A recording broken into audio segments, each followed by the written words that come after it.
महिला आरक्षणाचा गळा काढता राजकारणाचा तुम्ही धंदा केला. लाडकी बहीण योजनेचा गळा कापला.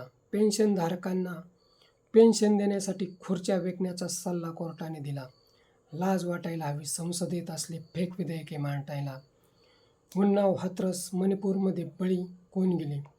फलटणमध्ये डॉक्टर संपदा मुंडे, पुण्याच्या परसबागेत वैशाली हगवणे यांचे मारेकरी आजही बिर्याणीवर ताव मारत आहेत. त्यामुळे तुम्हाला महिलांचा उमाळा आला असे समजणे शहाणपणाचे नाही.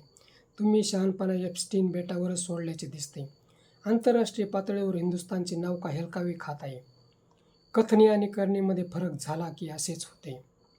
सरकारी यंत्रणा व कोर्टाला हाताशी धरून विरोधकांना संपवण्याचा अफजलखानी विडा उचलला खरा, पण तो सुप्रीम कोर्टानेच कातरला. ईडी, सीबीआय यांचे माकड चाळे लहान मुलांच्या हसण्याचा विषय झाला आहे.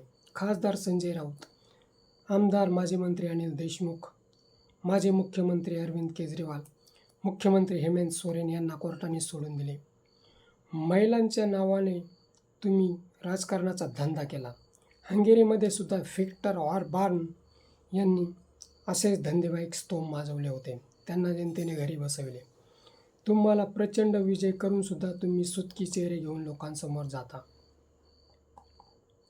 हा सर्व मतदार यंत्रातील गडबडीचा मामला आहे. कधीतरी निकाल पलटी होईल सांगता येत नाही.